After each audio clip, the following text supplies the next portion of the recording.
Hi, this is Dean Collimer, GROWMARK FS agronomist. We're at Hershey today in an alfalfa field doing a little scouting. What we're looking for today and at this time of year in alfalfa stands is alfalfa weevil injury. So Nathan and I have picked up a couple of terminals here of alfalfa, and you can see the typical larval damage of alfalfa weevil, kind of shot hole appearance of the uppermost leaves. You can see here that have been eaten away by the alfalfa weevil, still in the larval stage. When 40% of the terminals show larval feeding in this shot hole kind of feeding here, this is when the treatment time is warranted for alfalfa weevil. When 40% of the terminals are showing this shot hole feeding classic appearance. The weevil treatment for for the threshold treatment is sometimes modified by the stage of the alfalfa.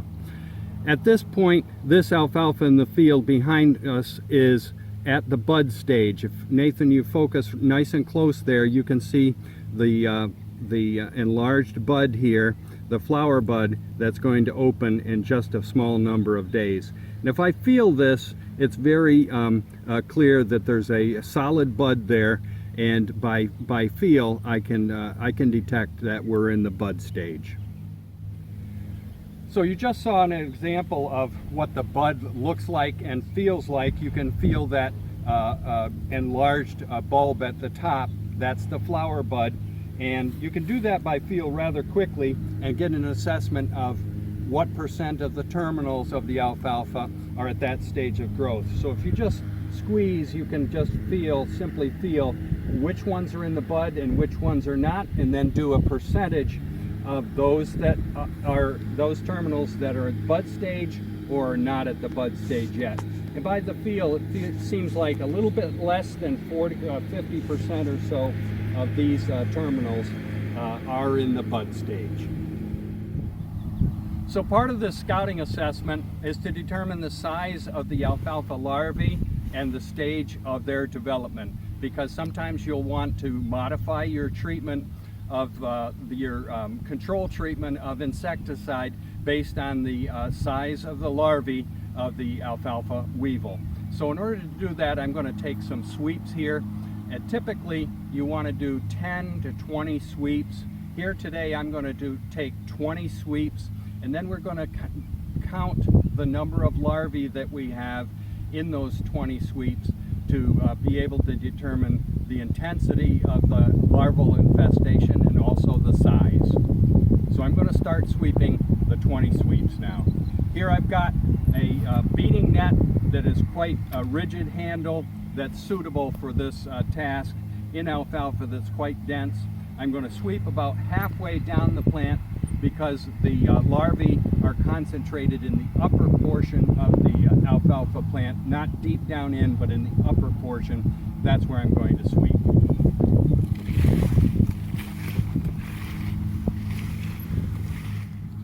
So after taking those 20 sweeps, we now shake the sweep net down, get those insects to collect in the bottom of the net, and now we slowly open up the net and look for the insects that are appearing.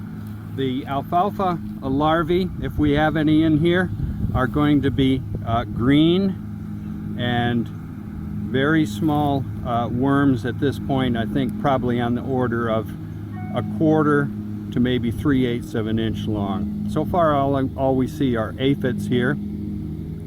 These are mostly pea aphids, I think.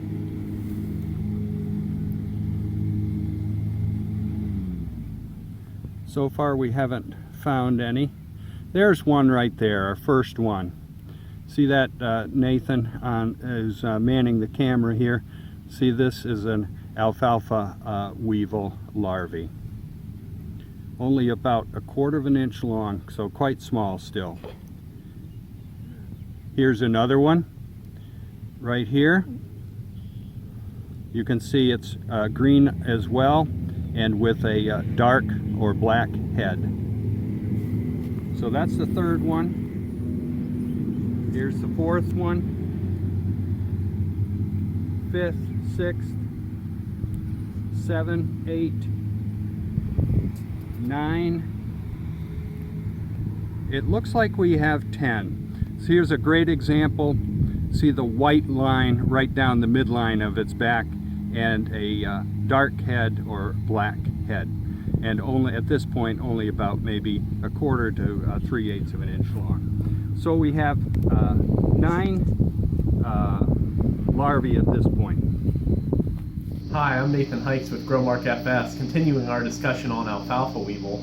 If you've scouted and have determined that your weevils do reach the economic injury threshold, then you're probably going to want to make a chemical application to fix that. So you've got a lot of different options such as Warrior, Warrior 2, Malathion, so you can consult with your crop specialist from GROWMARK FS to make the right decision. Unless you're going to harvest within 7 to 10 days, and then the pre-harvest interval of most of those products won't work out. So your best option then is to just harvest as soon as you can to limit the amount of injury you're going to get. Now, if you go that route, you're probably going to want to check your stubble afterwards and see if they're still feeding. If more than 50% of the regrowth has feeding, then you're going to want to make a chemical application then with the same product option for the most part. So you could use whatever works best for you. Just if there's something you use a lot, like for potato leaf hopper, you might want to consider something else to reduce resistance. But other than that, best luck to you and thank you.